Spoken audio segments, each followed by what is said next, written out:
Cazas de combate. A continuación, en lo mejor de lo mejor, salimos a la caza del caza de combate definitivo. Hay algo cruel, perverso y hasta repulsivo en los cazas de combate, pero también tienen algo de elegante y soberbio, precioso. Estos cazas serán juzgados por su potencia de fuego, su maniobrabilidad, su significado histórico, su aspecto estético y los elementos de su diseño. Para que nos ayuden en nuestra búsqueda, tenemos expertos como el escritor de temas militares más vendido, Tom Clancy. Un caza es un avión que tiene el control de una zona del cielo en la que no debe permitir entrar al enemigo. El piloto y coleccionista de aviones Kermit Weeks. En los cazas de combate, el piloto se convierte casi literalmente en parte del avión. Están viendo lo mejor de lo mejor. Vamos a conocer muy personalmente a los 10 mejores cazas del mundo y también a los pilotos que conocen estos cazas como nadie. Es una buena chica. Y les llevaremos en la cabina de un caza moderno. 99% de aburrimiento y 1% de terror. Y les mostraremos qué se siente en pleno combate aéreo. Está en tus narices. Y el que alcanzaba ese nivel era un dios. Y cuando esté todo dicho, sabrán cuál de estos aviones es el mejor de todos. Empezamos con el 10º mejor caza de todos los tiempos. Bagdad, 1991. Este chico malo alcanzó la categoría de estrella por su incomparable habilidad para evitar ser detectado por el radar enemigo. Es el inconfundible caza espía F-117, el Nighthawk. Se abate sobre su presa antes siquiera de que se dé cuenta. Y si hay suerte, es capaz de escapar antes de que los malos sepan que les ha atacado. Hay mucho que decir sobre la invisibilidad en el campo de batalla. Si el contrario no sabe que estás ahí, le puedes hacer un montón de cosas sin que te vea, con lo que estás a salvo. Pilotar el espía es asombroso. Los pilotos lo llaman el reactor negro y los saudíes lo llaman Shaba, que significa fantasma. Lo mejor de lo mejor ha tenido un acceso sin precedentes a este avión, que ha entrado en acción en Panamá, Bosnia e Irak. Muchas cosas del avión espía permanecen aún en secreto. Su velocidad límite, no confirmada, se acerca a la velocidad del sonido Mach 1 o unos 1.300 kilómetros por hora. Y puede transportar alrededor de 2.200 kilos de bombas. La primera impresión de este avión puede resultar engañosa. Tiene tantos elementos extraños que uno no pensaría que esto pudiera volar. Lo extraño de este espía es que, a diferencia de otros cazas, no tiene ningún aspecto aerodinámico. Todos son aquí ángulos destinados a desviar al radar. En términos de diseño, es como un precioso trabajo de papiroflexia japonesa. Es como si los diseñadores hubieran cogido una gran hoja de papel y la hubieran doblado en muchos ángulos para darle una forma hermosa. Lo mejor de lo mejor ha tratado de descifrar la idea de las formas diamantinas del espía de la mano de Alan Brown, el ingeniero jefe de la misteriosa Scanworks de Lockheed. Para hacer que el diamante volara tuvimos que hacer verdadera magia negra. Un caza en forma de diamante es el diseño definitivo a la hora de evitar el radar. Pero ¿cómo se puede hacer volar a un diamante? Una de las cosas que se pueden hacer es empezar a recortar trozos de la cola hasta acabar con algo parecido a esto. Y podemos ponerle una cabina en la parte delantera y algunos entrantes. Y ya empieza a aparecer un avión lo que antes era un diamante. Brown y su equipo consiguieron, como por arte de magia, neutralizar en el espía 50 años de tecnología de detección por radar. La forma del avión, con sus múltiples ángulos, asegura que la señal del radar enemigo rebote y se pierda, lo que hace que el avión sea indetectable. Una vez que hicieron que el avión fuera invisible, el siguiente problema era cómo hacer que también el piloto lo fuera. Teníamos que recubrir el cristal de la cabina con una especie de escudo metálico, algo parecido a las gafas de los policías de tráfico, de modo que se pudiera ver de dentro hacia afuera, pero no al revés. Hacer un avión prácticamente invisible al radar enemigo tiene varios inconvenientes. La propia naturaleza del diseño obliga al avión a tragar muchísimo combustible. El espía tiene una autonomía de 1.200 kilómetros y eso obliga a cargar el tanque regularmente en una misión media. Y la necesidad de un depósito mayor no es el único inconveniente de este caza de formas únicas. También es susceptible al mal tiempo. Debemos tener cuidado con el tipo de tiempo con el que volamos. Y suele ser mejor volar con cielos despejados. El extraordinario Nighthawk puede esconderse y escapar con facilidad, pero no puede combatir en el aire, lo que complica la elección de lo mejor de lo mejor. Es más bien un bombardero, solo lanza bombas y no está hecho para llevar ametralladoras o misiles, al menos que yo sepa. Entonces, ¿por qué las fuerzas aéreas norteamericanas lo clasifican como un caza? El avión maniobra prácticamente como un caza. Así que habría que definir correctamente lo que entendemos por caza. Según lo mejor de lo mejor, un auténtico caza debe poder mezclarse y enfrentarse a otros cazas, y no solo lanzar bombas, y por eso relegamos al espía al número 10 de nuestra lista de los mejores cazas de la historia. Si el Nighthawk ocupa el 10º lugar en la lista de los mejores cazas de la historia, habría sido injusto no incluir en ella a nuestro número 9, el famoso triplano Fokker DR-1 del Barón Rojo. El nombre no es muy afortunado si lo piensas. Es como un caballero prusiano, montado en su caballo con su casco emplumado, con ese penacho de plumas volando al viento. Eso es un triplano Fokker. Con pilotos como el barón Manfred von Richthofen a los mandos, este clásico caza de la Primera Guerra Mundial llevó el terror a los corazones de los pilotos alemanes. El barón obtuvo muchas de sus 80 victorias con este caza, algo nada sorprendente. El DR-1 era el escalador más rápido y el avión más maniobrable de todos los cazas de su época. No es elegante, no es hermoso, pero es genial. Es sencillo, es eficiente y hace lo que tiene que hacer. Todo tiene su lugar y todo encaja en ese espacio. Los cazas de ala única estaban aún en su infancia en la Primera Guerra Mundial, y los biplanos fueron el diseño elegido para hacer frente a las enormes fuerzas gravitacionales del combate aéreo. Pero los ingenieros pensaron que, si 2 alas eran buenas, 3 harían que el DR-1 fuera aún mejor, y tenían razón. El ala extra permitía al avión subir más alto y volar más rápido.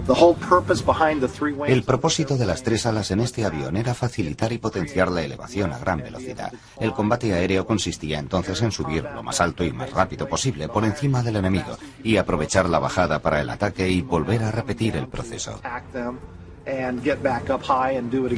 Con su increíble velocidad de elevación, el DR-1 podía alcanzar los 3.000 metros 3 minutos antes que su enemigo mortal, el biplano Southwick Camel. Cuando salió el DR-1 en 1917, no fueron solo sus soberbias alas o su velocidad máxima de 240 km por hora los que lo convirtieron en un caza asombroso.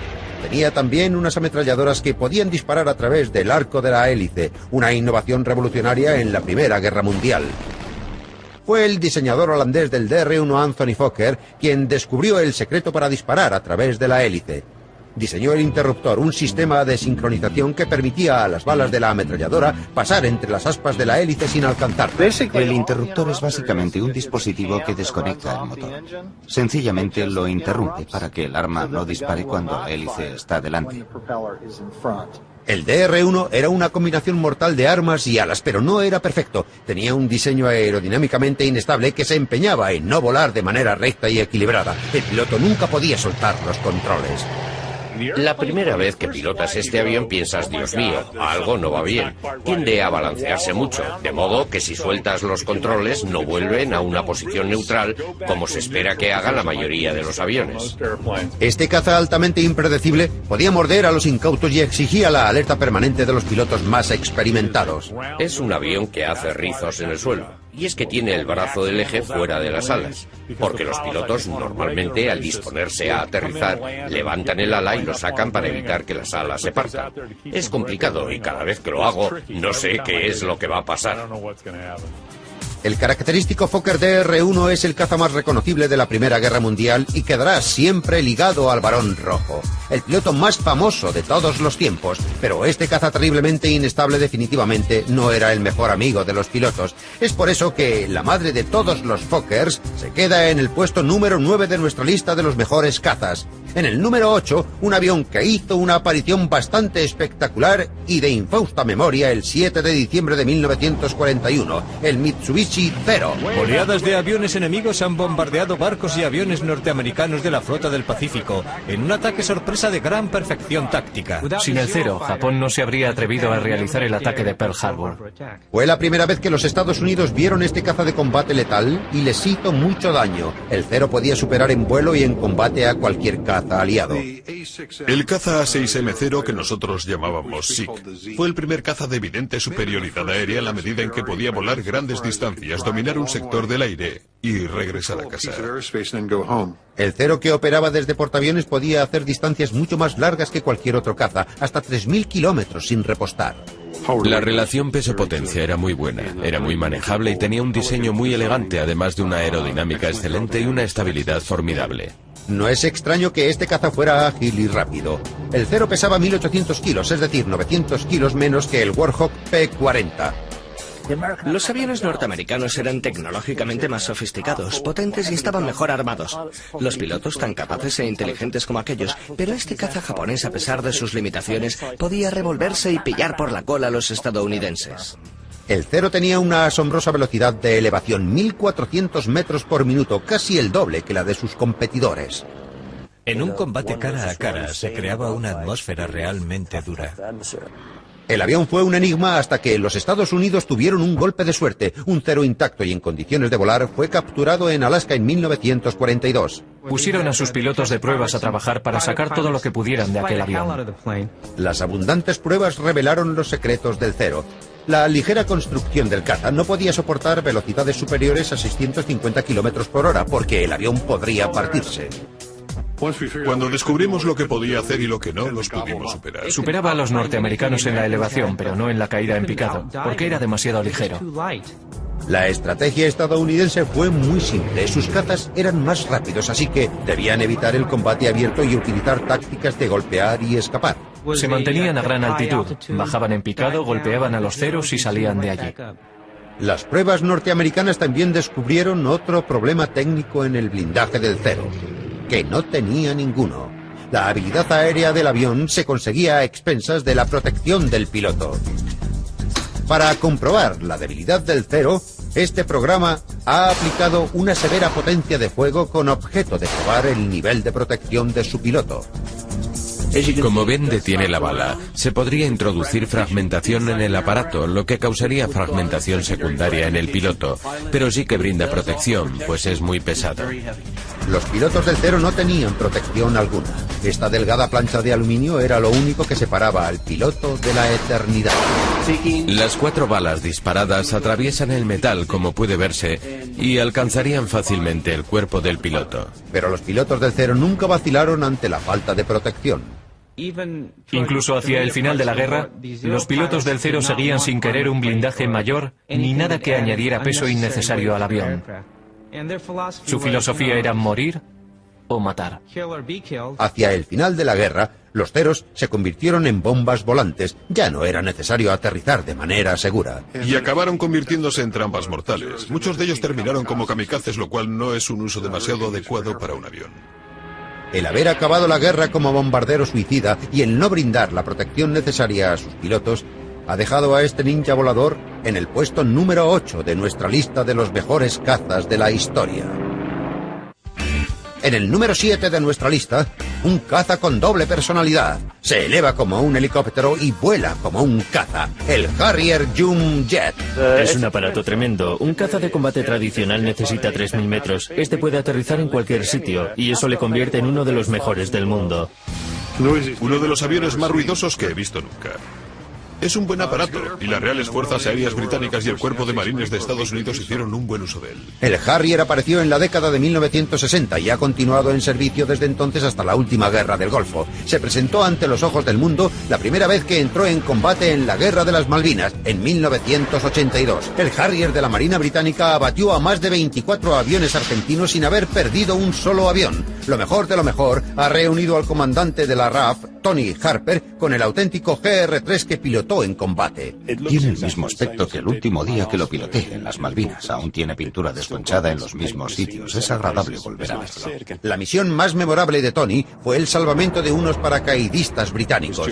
Fue durante la batalla de Ganso Verde. Los paracas habían sido localizados por los defensores argentinos. Nos encomendaron la misión de dar cuenta de algunas de las posiciones artilleras. Hallamos el objetivo y les atacamos en una primera pasada. El comandante contactó con los argentinos y les preguntó si querían recibir algo más de aquella medicina o preferían rendirse. Y decidieron rendirse. La razón del éxito de este avión es su versatilidad. Tiene una máxima velocidad de descenso de 1060 kilómetros por hora. Pero lo que es más importante, puede mantenerse suspendido en el aire. Es difícil diseñar un avión que sea excelente en ambos aspectos, en el planeo y en el vuelo. Pero si en tu misión es una ventaja despegar de una pista limitada a una costa de un rendimiento de mayor velocidad, puede decirse que este avión tiene sentido. ¿Y cómo se mantiene suspendido en el aire? Un muy potente motor a reacción Rolls-Royce y 4 toberas giratorias pueden ejercer un asombroso impulso de casi 10.000 kilos, dando literalmente al avión un colchón de aire sobre el que elevarse y descender. Mientras algunos aviones tienen 2 motores, nosotros tenemos 4 escapes, que es lo que hace al Harrier capaz de mantenerse suspendido. Para controlar el Harrier en suspensión, unas pequeñas toberas de aire lo ayudan a mantenerse en posición. Tenemos unas válvulas de control de reacción en todas las extremidades, en las puntas de las alas, en el morro, en la cola y en el timón. Y por aire recibimos el aire del motor a través de los controles de reacción, lo que en esencia le dota de estabilidad. El Harrier tal vez esté dotado de alta tecnología revolucionaria y cueste millones, pero el secreto de su versatilidad cuesta poco más de 80 euros. Es una mísera veleta que ayuda a los pilotos a mantenerse cara al viento. Esta endeble pieza de aluminio marca la diferencia entre la vida y la muerte en el Harrier durante la peligrosa transacción crítica entre la elevación vertical y el vuelo adelante. Como se puede ver, apunta hacia el viento, pero hasta que estemos suspendidos debemos mantener esa veleta recta para estar siempre relativamente cara al viento. Es un sistema fantástico y muy barato. La habilidad para la elevación vertical, sin embargo, hace que este caza sea más fácil de abatir en combate. Las 4 calientes toberas que proporcionan el impulso son auténticos imanes para los misiles antiaéreos que se guían por el calor. Resulta ser un blanco fácil para un misil que busca el calor, porque el centro de la fuente de calor suele ser precisamente el motor. Y es un motor simple de avión, de modo que si lo pierdes tendrás problemas serios. Si alguno lo alcanza y explota cerca del aparato, cargándose una de las toberas, va a quedar completamente asimétrico y no podrá volver a volar. Durante la Primera Guerra del Golfo fueron abatidos 5 Harriers y murieron 2 pilotos. El Harrier también tiene una frecuencia de accidentes mayor que otros cazas de primera categoría, a causa sobre todo de lo difícil que es pilotar. A la hora de pilotarlo, el Harrier es un avión más exigente que cualquier otro caza medio. Si te fijas en un caza moderno, entre los mandos y el acelerador hay como 30 botones que controlan cada uno un montón de cosas. Y tienes que ser casi como un pianista para pilotarlo. El agobio del piloto es bastante común en este avión, y al menos 45 marines norteamericanos han muerto en 143 accidentes de Harriers desde 1971. Tienes que ser muy consciente de qué manivela estás tocando en cada momento, porque si mueves la equivocada en la dirección equivocada, es fácil meterse en un verdadero lío muy rápidamente. El innovador Harrier Jump Jet se ha ganado un puesto en la lista de los 10 cazas más grandes de la historia, pero su alta frecuencia de accidentes y la sobrecarga de trabajo que exige a los pilotos le obligan a quedarse en el número 7, el sexto de nuestra lista, la superestrella de la Guerra de Corea y probablemente el mejor de los cazas de primera generación, el Sabre F-86 de alas de flecha. El F-86 tiene todas las características que uno desea en un gran caza. El F-86 tiene un aspecto único, con su maravilloso morro de tiburón y que, como el tiburón, mantiene siempre la boca abierta. Está siempre abierta por una razón, pues es la toma de aire del motor. Lo mejor de lo mejor ha montado una exhibición aérea con el piloto de combate retirado Dale Snodgrass para poner a prueba al F-86. Torre, el Sabre 86 está contigo. Y mostrar de paso el clásico diseño de las alas en flecha del caza. Es fantástico estar volando en este F-86 en un día tan hermoso. El Sabre forjó su formidable reputación en la Guerra de Corea, donde superó casi a diario, en el vuelo y en el combate, a su competidor el MiG-15, y se ganó el sobrenombre de forjador de pilotos. Para averiguar exactamente por qué este caza era tan bueno en combate, este programa voló con el general Bud Bless, piloto del F-86 en la Guerra de Corea, que logró abatir hasta 10 MiGs. Uno de los momentos de mayor orgullo de mi vida fue cuando me convertí en piloto del F-86. Me encantaba, era un gran avión que giraba muy bien y ascendía muy bien. Y era fácil y divertido de pilotar. Las características alas en flecha del F-86 no eran un mero ornamento. Permitían al avión alcanzar una velocidad máxima increíble de 1100 kilómetros por hora sin partirse en pedazos. Uno de los elementos principales de este diseño de alas eran los listones que aumentaban su rendimiento. Al descender se pueden ver en las alas de ambos lados estos dispositivos que nosotros llamamos listones. No llevan control mecánico ni hidráulico de los pilotos, sino que simplemente aparecen cuando el avión reduce la velocidad y aumenta el ángulo de ataque. Entonces aparecen y eso te permite aterrizar el avión con suavidad.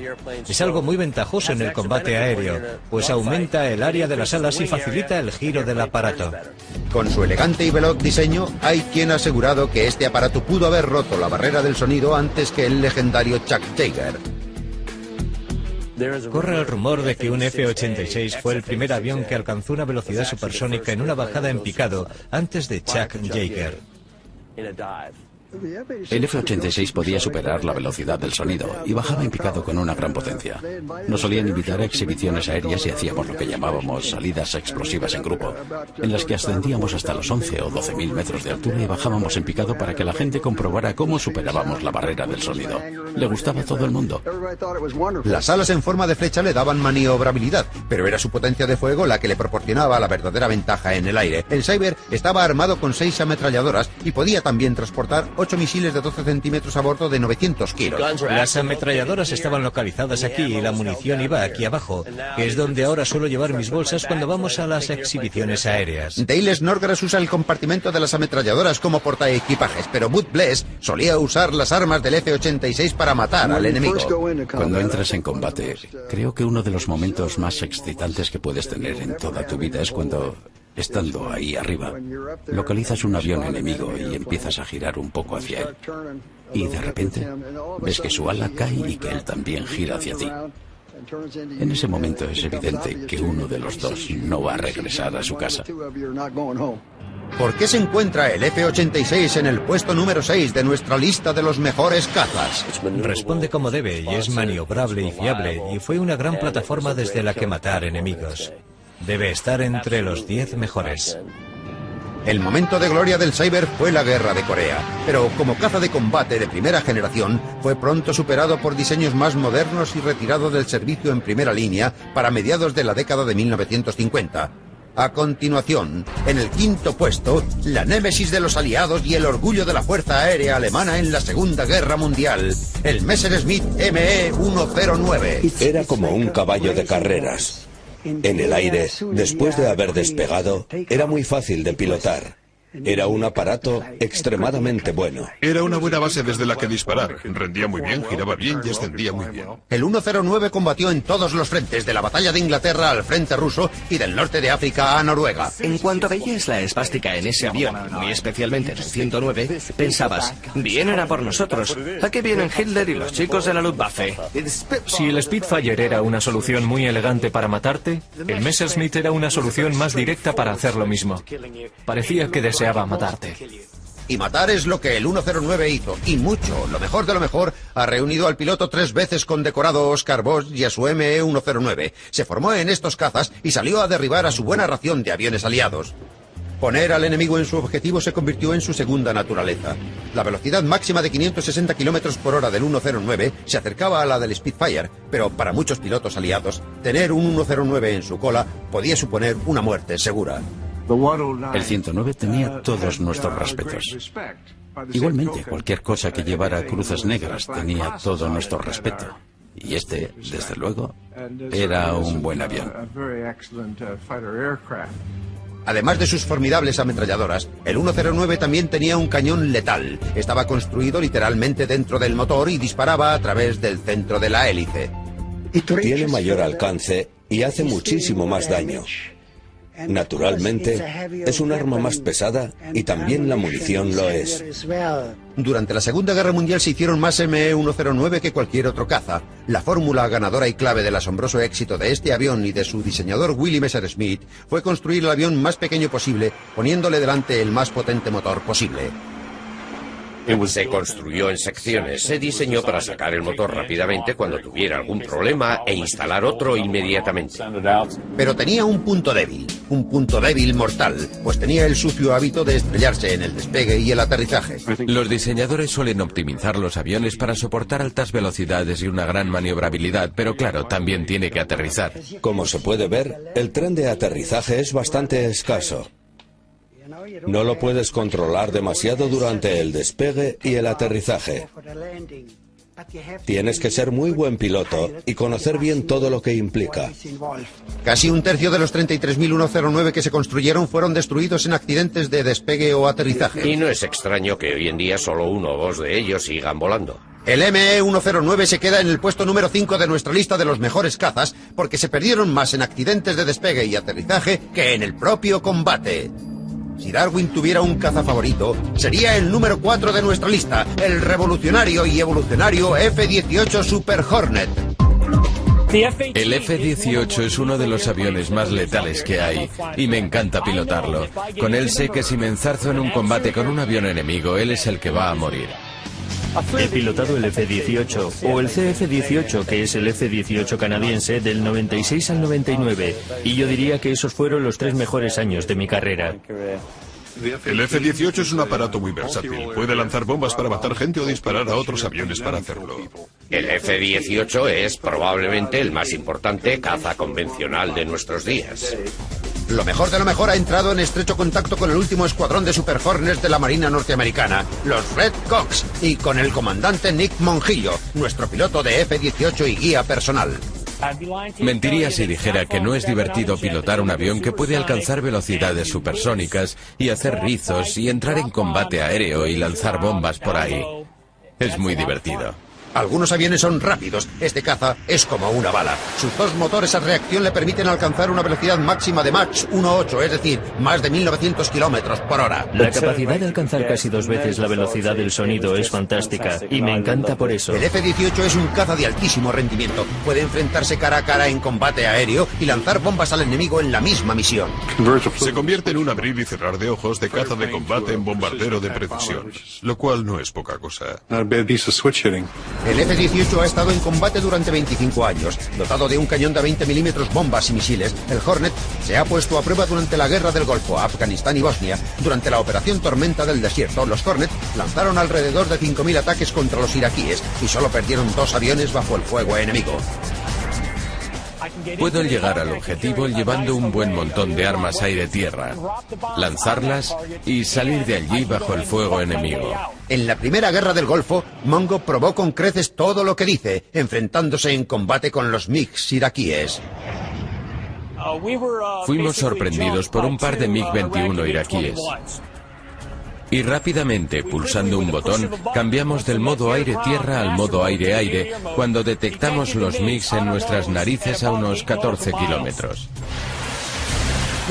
El misil dio al MiG a apenas 1 kilómetro de mí y tuve que pasar sobre él mientras explotaba en llamas a muy poca distancia.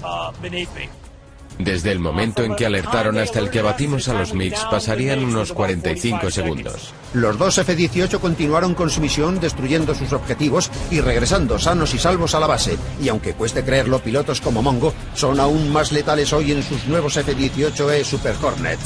Entre otras cosas por esta pieza de ultimísima tecnología punta, un casco que es un cruce entre la Guerra de las Galaxias y Buck Rogers. Es el casco de enlace y cuesta alrededor de 80.000 euros.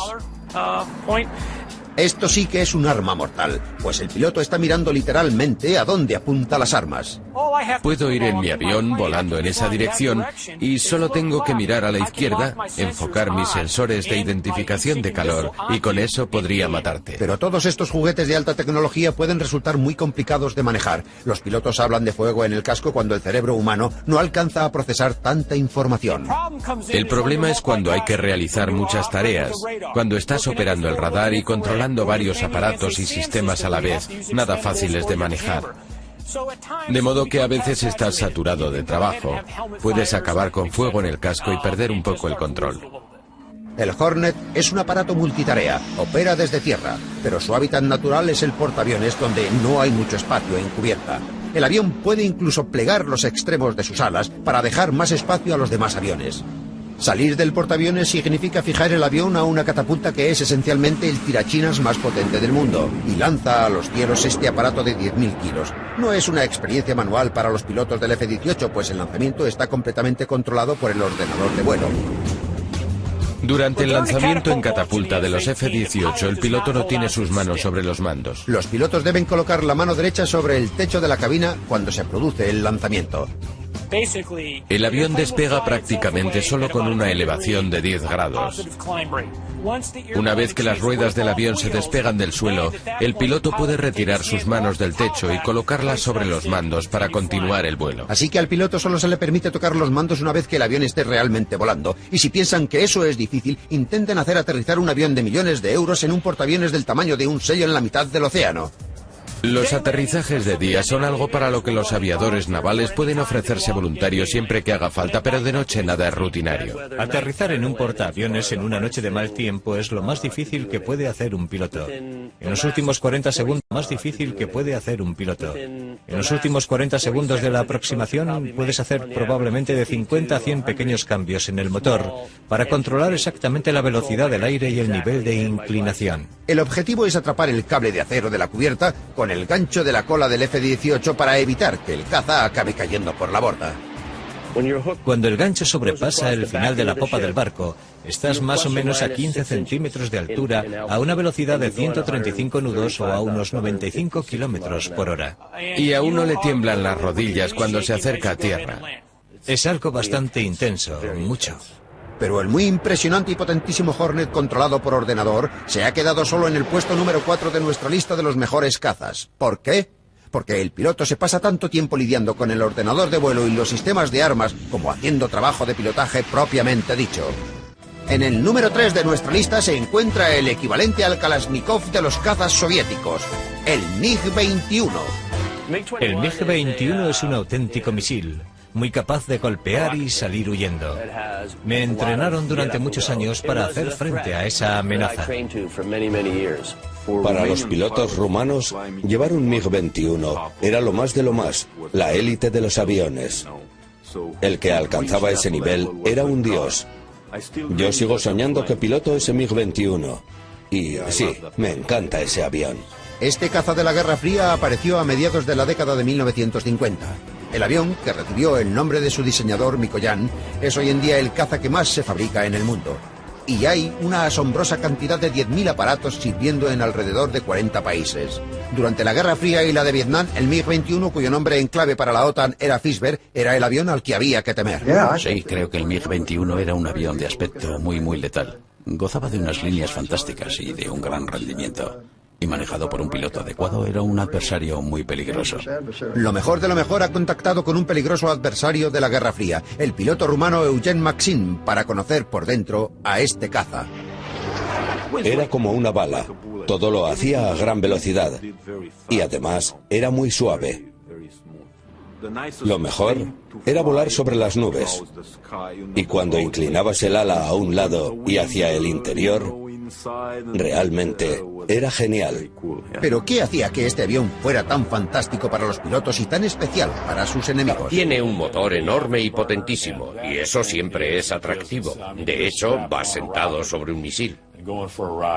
Es un viaje realmente rápido, pues el MiG-21 es capaz de alcanzar una velocidad de Mach 2,3, es decir, unos 2.330 kilómetros por hora, y además de rápido, el MiG-21 era resistente a la manera típicamente rusa. No había refugios especiales para él.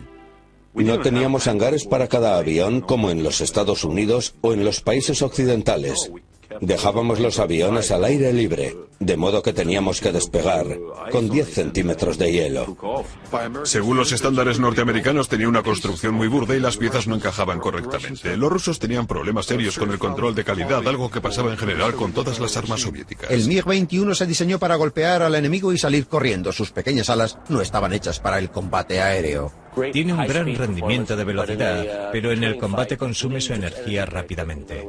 En otras palabras, no es capaz de mantener esa velocidad. El avión giraba en trompos muy rápidamente en el combate aéreo y eso provocaba problemas. Giraba con demasiada facilidad. Si giras más de 90 grados por segundo, es muy peligroso. Podía acabar en un trombo imparable y, de hecho, en alguna ocasión ocurría. Era difícil de pilotar por sus alas cortas y su corto alcance, pero ¿es algo que se hizo a propósito?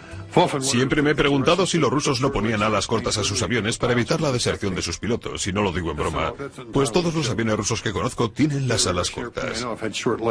El alcance limitado del MiG-21, sus alas cortas y su pobre fabricación lo dejan en el puesto número 3 de los mejores cazas de la historia. En el número 2 de nuestra lista, la inconfundible estrella de la batalla de Inglaterra, el Supermarine Spitfire. Pilotar un Spitfire era como bailar con la chica más hermosa del baile. Es muy inspirador, es maravilloso desde todos los puntos de vista. Es el único avión que ha conseguido hacer llorar a mi mujer.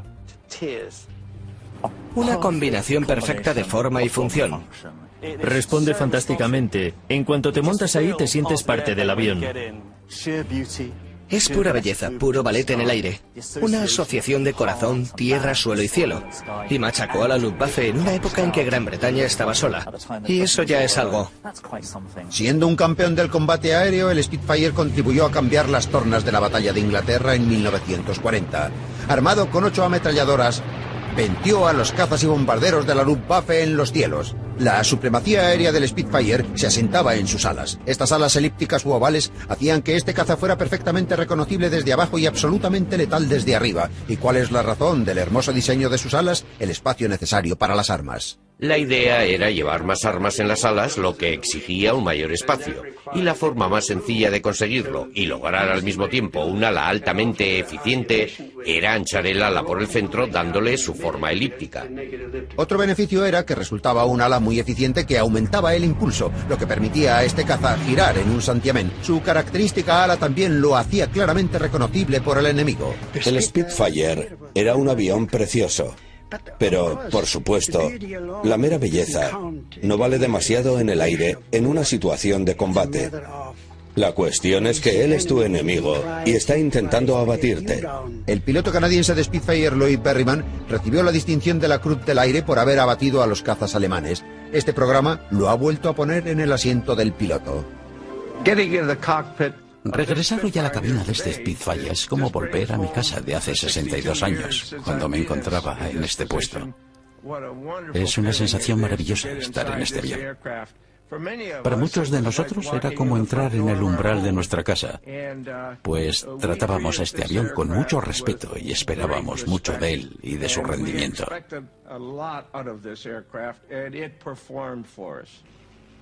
Era fácil de pilotar. Y una vez que estabas en el aire, era como volar sobre una nube. Tal vez sobre una nube sí, pero no por mucho tiempo. El Spitfire Mach 2 era un avión de defensa con un alcance muy limitado de unos 650 kilómetros. Se supone que debía despegar, golpear al enemigo y volver a aterrizar. La desventaja evidente del Spitfire, si se puede llamar así, era su corto alcance. Cuando lo hicieron, no previnieron que este aparato tendría que cruzar el Canal de la Mancha e internarse en territorio enemigo. Tenías que recorrer toda la distancia que había hasta llegar a Alemania y regresar. Y el Spitfire sencillamente no tenía esa capacidad. A pesar de sus problemas, el Spitfire es un avión que tiene un atractivo emocional en sí mismo. El Spitfire es un avión elegante y muy sexy, y fue uno de los grandes cazas de todos los tiempos. Debe serlo, no hay más que mirarlo. Pequeño, ligero, hermoso, elegante, bien construido. Es una máquina que define el país que lo construyó y por el que luchó. Una máquina diminuta que se enfrentó con esos grandes pilotos al poder de Hitler en la Segunda Guerra Mundial. ¿Quién puede superar eso? En lo que a mí respecta, el Spitfire es el mejor caza de todos los tiempos. Digan lo que digan. Ha estado cerca, pero el Spitfire se queda en el puesto número 2 de nuestra lista de los mejores cazas. ¿Por qué? Porque su limitado alcance significaba que no podía llegar a Berlín y regresar, algo que el caza que ocupa el codiciado puesto número 1 hacía regularmente. He aquí una pista. Como el Spitfire, tenía un incomparable motor Rolls-Royce Merlin. Hemos conocido 9 cazas increíbles. En lo mejor de lo mejor, solo nos queda conocer el número 1 de todos los tiempos. En el puesto número 1, un superlativo avión norteamericano, el Mustang P-51. He tenido la oportunidad de pilotar un montón de cazas diferentes de mi colección y el Mustang debe estar en lo alto de la lista. Es probablemente el número 1 por el hecho de que me acompañó toda la guerra y me salvó la vida. Es un avión precioso. El Mustang es el mejor caza de la historia. Tuve la suerte de pilotar un Mustang P-51 en los Estados Unidos, en Texas, y la verdad, es tan bueno como parece. El Mustang tenía una velocidad máxima vertiginosa de 710 km por hora, más de 80 km más que el ME-109, y ningún otro caza se acercaba a cubrir la distancia que este podía hacer, 2.400 km. El Spitfire Mach 4 tenía suerte si conseguía hacer 800. Nuestro avión número 1 provocó más de 5.000 bajas aéreas, más que cualquier otro caza aliado, e hizo ganar condecoraciones a más de 280 pilotos. ¿Quién mejor para enseñarnos a fondo nuestro caza número 1 que el héroe de guerra y 3 veces condecorado, el piloto y coronel retirado Clarence E. Bud Anderson? El Mustang me daba ventaja porque, fuera cual fuera la situación, si yo estaba en desventaja, sabía lo que tenía que hacer para romper el ataque y tal vez presionar y cambiar las tornas. El Mustang forjó su fama escoltando a los bombarderos estadounidenses hasta el interior de Alemania. Hermann Göring, el jefe de la Luftwaffe, dijo que cuando vio a los Mustang escoltando a los bombarderos sobre Berlín, supo que la guerra estaba perdida. Empezando por el jefe Hermann Göring y hasta el último piloto alemán, todos supieron que los Mustang eran el principio del fin. El Mustang realmente daba miedo, porque simplemente al verlo, sabíamos que no teníamos más de un 50% de probabilidades de sobrevivir. Y acumular bajas enemigas era algo que el coronel Bud Anderson hacía muy bien. Un ME-109 en concreto no tuvo opciones. Y yo ascendía a toda velocidad. Era algo precioso.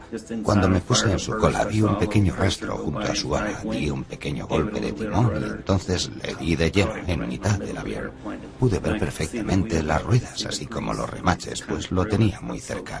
Y entonces empezó a girar y cayó a tierra desde unos 9.000 metros de altura. Pero ¿qué daba al Mustang su clara ventaja en combate? El diseño de sus alas que le proporcionó su velocidad inigualable, su maniobrabilidad y su alcance. El secreto era un nuevo diseño fácil de fabricar y le daba un empuje incomparable en relación a su tamaño.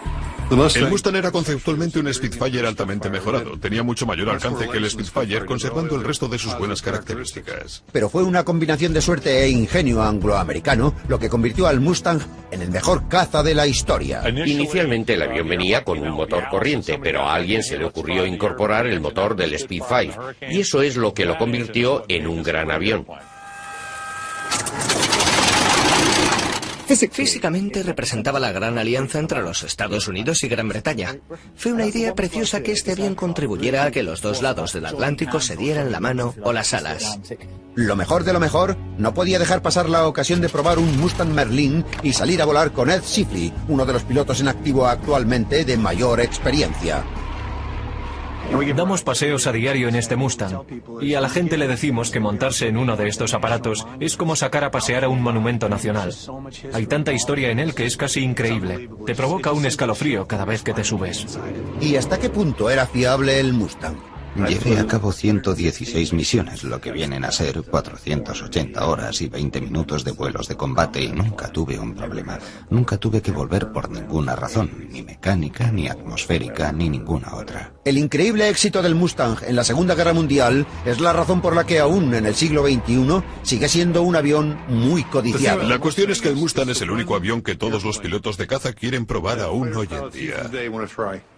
Estoy sentado aquí pensando que soy uno de los pilotos más afortunados del mundo. Habéis seleccionado 10 aviones y yo he pilotado 3 de ellos, pero no me he considerado verdaderamente afortunado hasta que no me he subido a un P-51. He tenido la oportunidad de pilotar todo tipo de aviones, Corsarios, Spitfires, F-86, y en lo que a mí respecta el Mustang es el mejor caza. Yo aún piloto el Mustang hoy en día, y no un Mustang cualquiera, sino uno pintado como el Old Crow que piloté en la Segunda Guerra Mundial. La gente me pregunta si me divierto con ello, y yo les contesto que hay que estar loco para hacer esa pregunta. Nacido hace más de 60 años, el Mustang P51, con sus líneas clásicas y su postura de boxeador, tiene garantizado un lugar en la historia de la aviación como el mejor caza de todos los tiempos. Es sencillamente un gran avión. El Mustang es un avión muy grande.